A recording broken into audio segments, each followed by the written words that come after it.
bond packet. It has not gone out.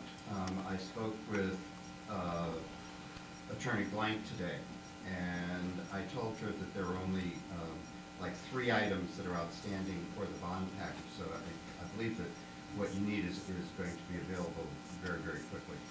I believe that he's referring to the approved 2016 roadway infrastructure, which went through in the budget.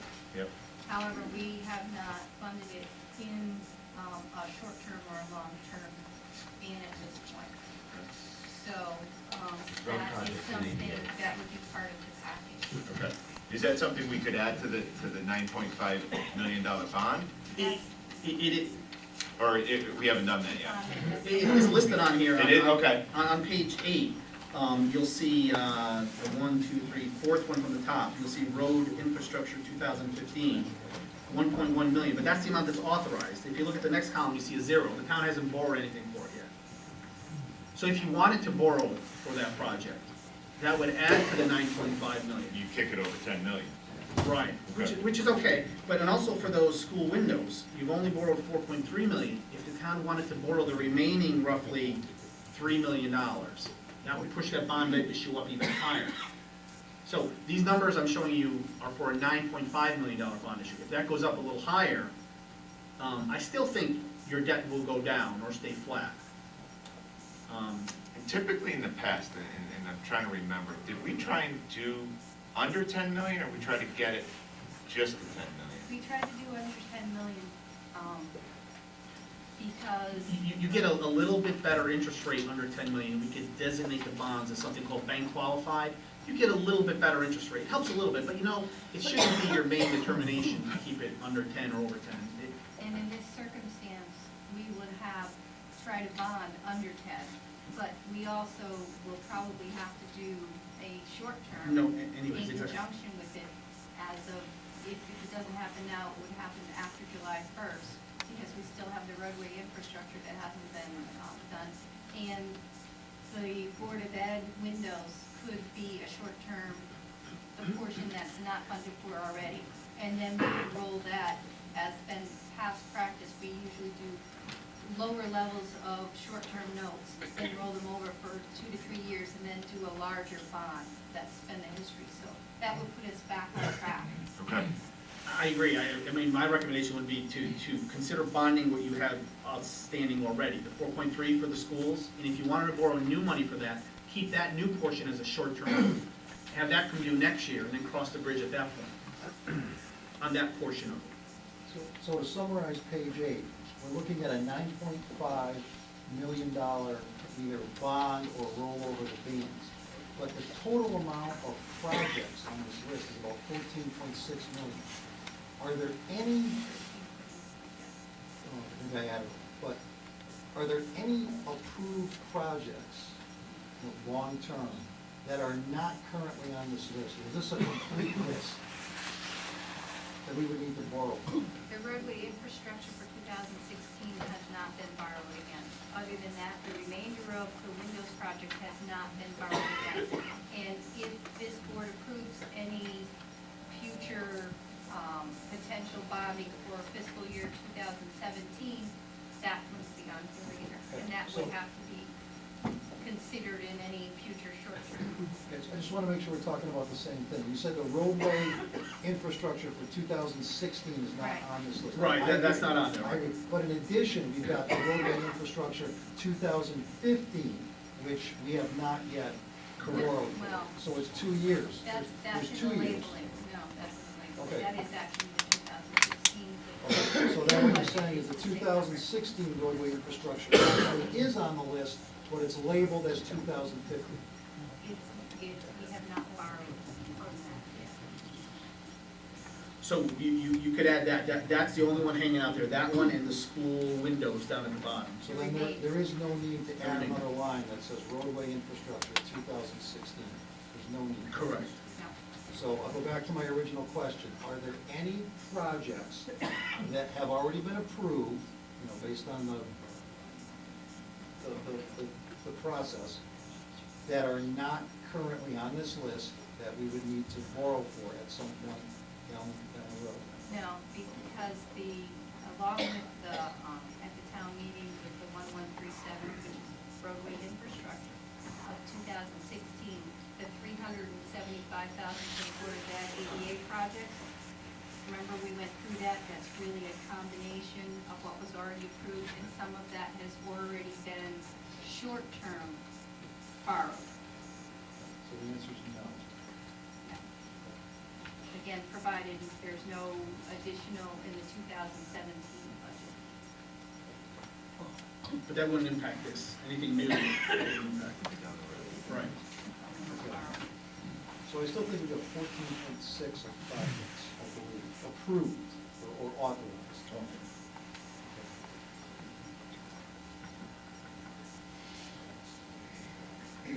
So as our advisor, if you were sitting in our shoes, what would you suggest? I like that. To me, you know, I don't live in town, but you know what, this is a no-brainer to me. It's like, every community I work with, they go, we're looking at this bond issue for roads. Our roads are falling apart. We gotta do roads, we gotta do this, we gotta do sewers. So I sit here and say, well, by doing this, your debt's gonna go up next year, it's gonna go up the year after that, then it'll level off. So they have to decide, wow, do we wanna do that? Here, it's like, your debt, you could borrow $9.5 million and your debt's still gonna go down. I mean, the only thing that I could say against that, and sometimes people do this, they say, whoa, let's not do anything. So our debt will drop that much, we'll take that big drop in debt service and use it to soften the impact somewhere else. But what happens, once you take that drop in debt service out of debt service, then next year when you do the bond issue, it's gonna hurt twice as hard. So short answer is, I would do the bond issue for a portion of it, whatever, you know, 4 million, 5 million, 9 million. Some communities, in fact, like a Newtown or a Greenwich, or a Cheshire rather, they say whenever there's a decrease in their existing debt service from one year to the next, they'll keep their debt service flat and take that excess debt service and put it into a debt service reserve fund, because they know another project's coming down the pipe. So to clarify, you're saying you would bond what? I heard 4 million, I heard 5 million, I heard 9.5 million. I would bond the 9.5. That would be my recommendation. You put it to bed at probably the lowest interest rate in 70 years. Your debt service budget, I'm not saying your overall budget, but your debt service budget for next year would still go down.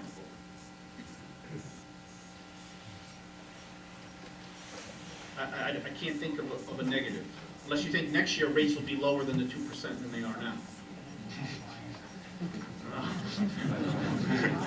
That's basically just financing what we already have and adding little things, no issue impacting our credit rating or anything. I don't see the debt impacting your credit rating at all. How If I much, had to how much pick- capacity do you think we have there? Just if you were, and there's a lot of factors that go into it, but that's one of them. From a rating agency standpoint, your debt is very low. And if you were to look at that chart showing your existing debt, it amortizes very aggressively. Some communities, it's flat or it actually increases. So I think you, not only this year, but a couple of years down the road, if there's new projects, you're gonna have more capacity to fill that in, to fill in that drop off in debt service. So that aggressive amortization, not fooling around when you do a bond issue to defer it all, you always start paying it right away. That creates that drop off, which allows you to keep your debt flat while you're investing in the community, in roads and sewers and schools. You guys do it perfect, that's the way it's supposed to be done.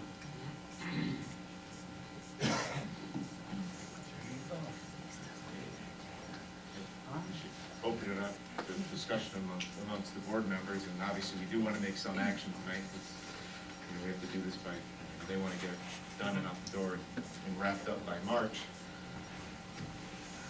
I'll open it up by saying, it sounds like a no-brainer. The debt service is decreasing almost $400,000. It's something we need to do. You got interest rates at an all-time low, or one of the lowest it's been. Does anybody have a conflicting reason why we shouldn't do this? And I guess, I would agree too, because short rates, there's a potential for them to go up, while long rates are very low. And they could stay low for a while too, but if you lock it in now, we avoid any increase in short-term rates that may happen because the Federal Reserve plan could raise the interest rate. and I guess I'll add to it is, how much do we want to take on? You know, there's been a few numbers. Do we want to take the whole 9 million? Do we want to do 4, 5, 6?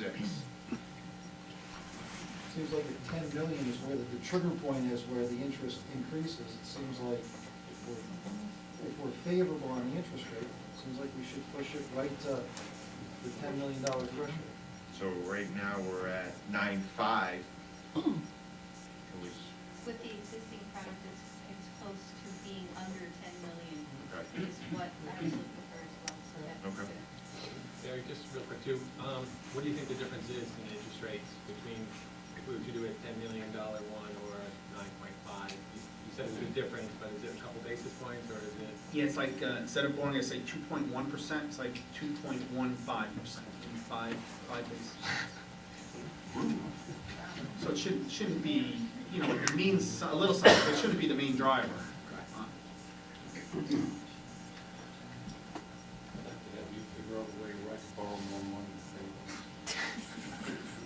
I think he meant personally. I think he meant for personally, right? Oh, yeah, No, yeah, okay. yeah.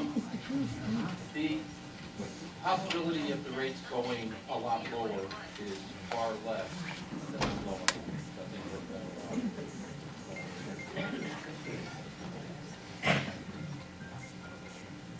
It sounds, the board norms, Steve, Con, somebody would need to present a motion and.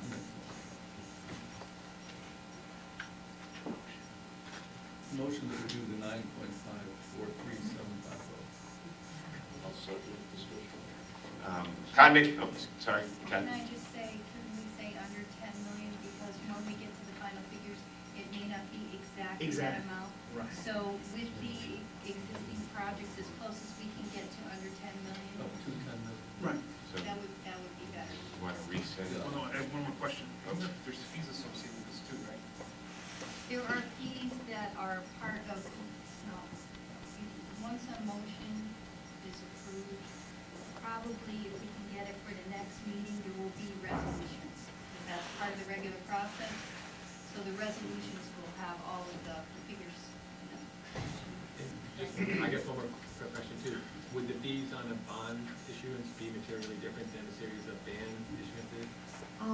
The fees for a bond are higher than for a band, because you have to prepare an official statement, you have to go for a bond rating, it's much more labor intensive. But the fact that the town has been doing these bands for so long, the band fees are lower, but you've been paying for a longer period of time.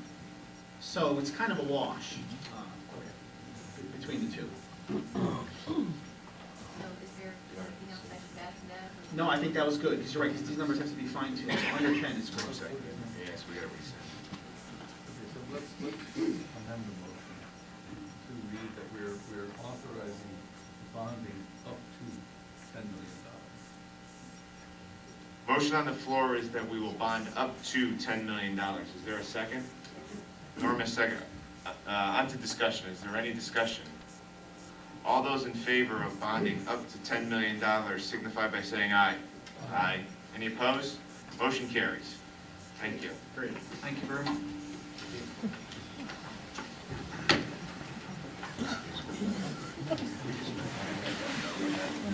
We already spent it. Now we're paying. Yeah, now we're paying.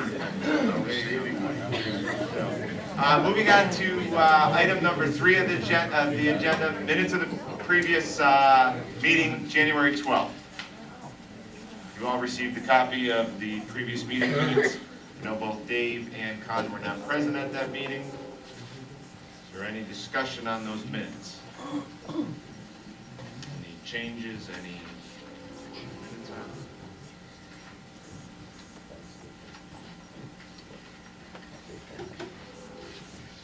I'll make a motion that the minutes of January 12th, 2016 be approved as presented. Is there a second? Second. Discussion. All those in favor of approving the minutes from the January 12th Board of Finance meeting signify by saying aye. Any opposed? Abstention? 2 abstentions, Linda. On Dave. Moving on to item number 4, public input regarding Board of Finance matters only. Before we begin the portion where I believe most people are here tonight, I do want to say a couple of things, and I also want to talk about how the public input is going to go this evening. With the amount of people in this room, we will take a a page out of what the selectmen did last night. We will limit the public input to 2 minutes, so everybody gets a fair turn to speak. And also that if the public input turns to an attack mode, either to any board member or any official in this town, your public input will be cut off. With that being said, I think there's been a lot of misinformation out there of exactly what transpired over the last few weeks. And I feel that I want to put out the information that should be out there. Also, want everybody to know, since what went down last week, the first selectman and I have met every day for countless hours to try and come up with some resolution to move this town forward. We met on Thursday, we met on Friday, we even met over the weekend.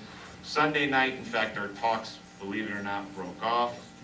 We then revisited the talks on Monday and also on Tuesday, and together, we believe we have come up with some common ground on this issue. Unfortunately, during the public input part, those items won't be voted on, but they will be as we progress through the meeting.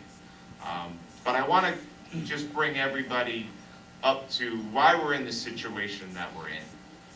So on January 12th, Mr. Kervick, First Selectman Kervick, came to the Board of Finance and says, I have a payout for Steve Warwick in the amount of $28,000, and I'm rounding, and we all know the number. So the Board of Finance then took action upon that, and unanimously, the Board of Finance voted to transfer the money and send it to town meeting. It then went to the Board of Selectmen on January 19th. On January 19th, the Board of Selectmen voted to send it to town meeting. On January 26th, the town meeting happened, and I believe everybody in this room knows what happened at that town meeting. So what happened between January 12th and January 26th that divides the town? Now, I'm going to speak openly right now. I really am. So this board on January 12th sat down and saw a line item transfer that was presented to it. Now, we govern by a charter in this town, right? Now, the charter is an interesting document, and it's interpreted by many of how it reads. And I'm going to read 2 sections of the charter, and it has to deal with section 800. And just so everybody's aware, the charter, we actually had a charter revision commission meet, and they met 6 months, 8 months, 6 to 8 months to try and actually make this charter easy to read. Unfortunately, after all of their hard work, the prior Board of Selectmen did not move those revisions to the voters. So unfortunately, we're still stuck with the original charter. But 804A simply reads, appropriations shall not be made exceeding that for the same purpose recommended by the Board of Finance for any other purpose not recommended by the Board of Finance. So what the heck does that mean? Well, basically what that means is, I don't think Chris can pay me, $50,000 out of the salary and wages because, well, I'm not on the town's payroll, okay? So that's in essence what 804A means, all right? So then Chris comes in to the Board of Finance meeting and he asks for a transfer. So now we move to the most complicated portion of the charter that has been talked upon.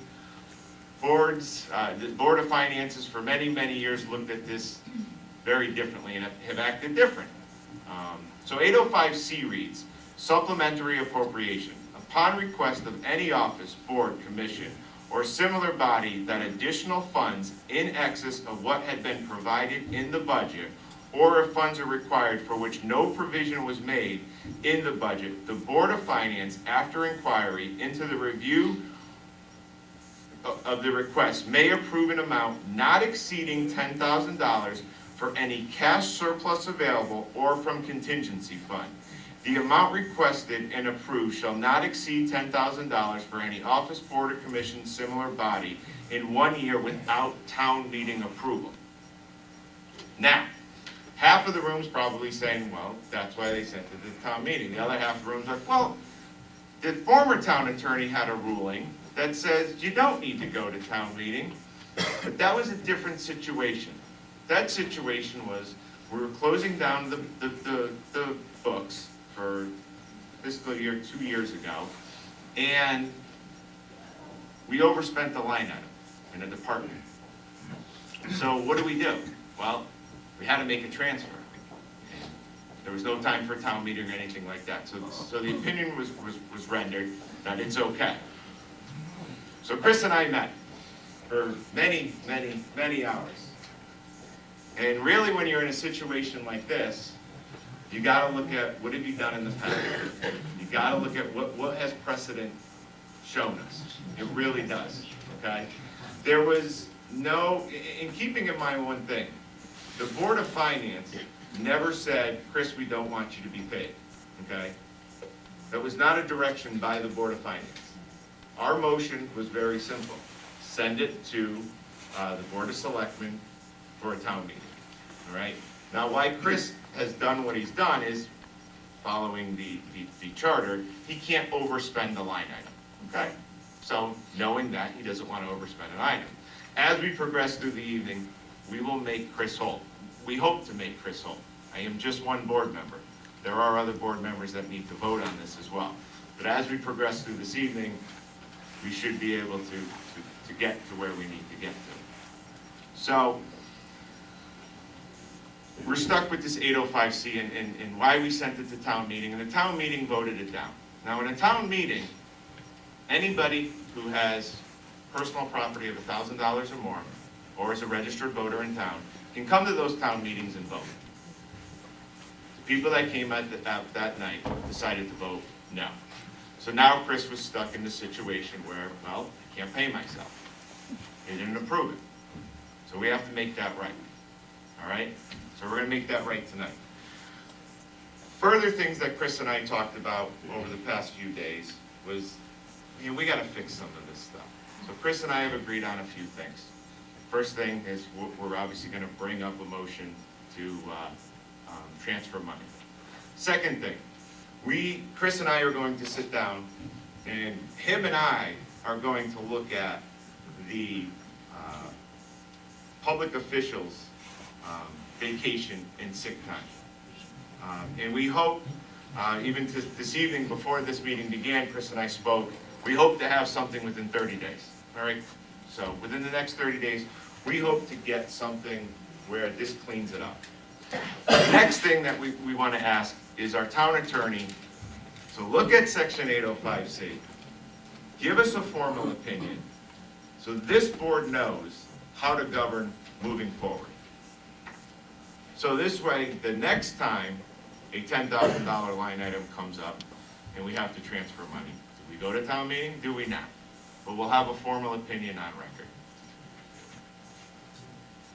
With that, I'm going to open up public input, but our first speaker will be our first selectman, Chris.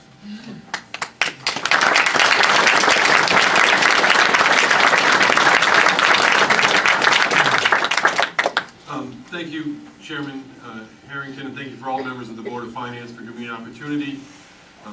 I agree with the dissertation that Mr. Harrington just went through. I thank him for his willingness to spend the number of hours that we did spend trying to come up with a resolution to this difficult issue. It shows, really, the number one thing is that when stuff like this comes up, you got to work hard to fix it, because it's not just criticism of me or what I did or what I didn't do, but I'm a big boy, I can take the criticism, but the problem is that other people notice. Maybe there's a young family out there that's thinking about moving into Windsor Locks, or a business that's thinking about relocating to Windsor Locks, or even a bond rating company that may be looking at what's going on in Windsor Locks. And when they see this kind of dissension and these accusations and things, it makes a difference. And they may say, what the heck, I don't want to move to this town. If this town acts like this, I don't want it. So the effort put in to resolve things is essential, especially if we have any hope of moving Windsor Locks forward.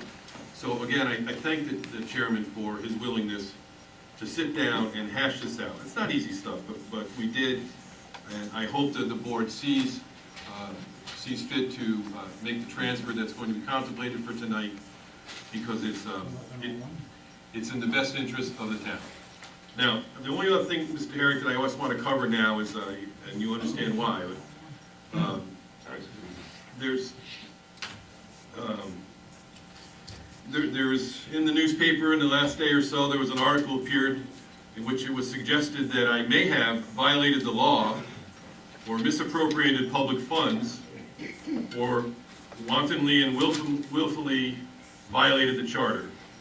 And I'm just asking you, Mr. Harrington, as you sit here now, having done all the research that together we did, do you believe that I still have, or do you have any reason to believe that I violated the law, misappropriated funds, or did anything that was inconsistent with the past financial practices of the town of Windsor Locks?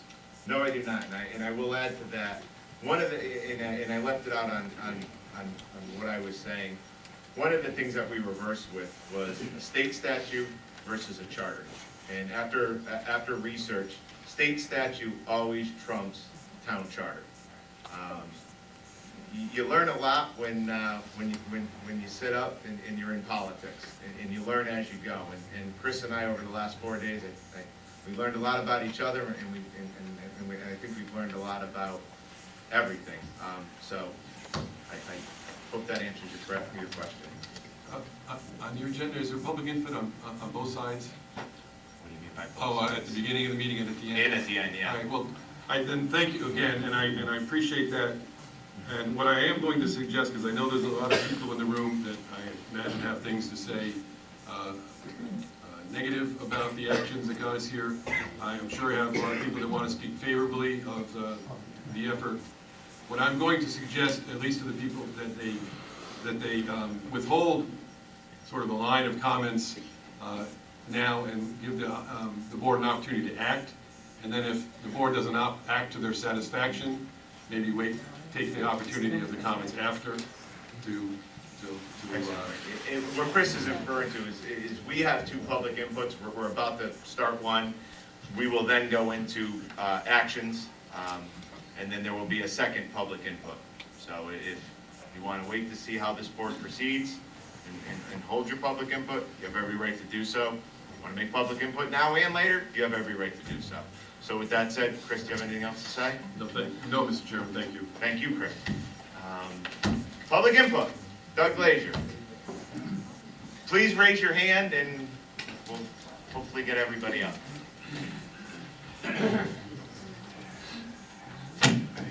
And remember, we are 2 minutes. All right. I'll try to be as brief as I can. I'll try to stay within the 2 minutes as best I can. It's a complex situation. It doesn't have an easy answer. But first of all, I got to say I'm on the other side of the table. This is a very humbling experience. It's nice to see everyone here.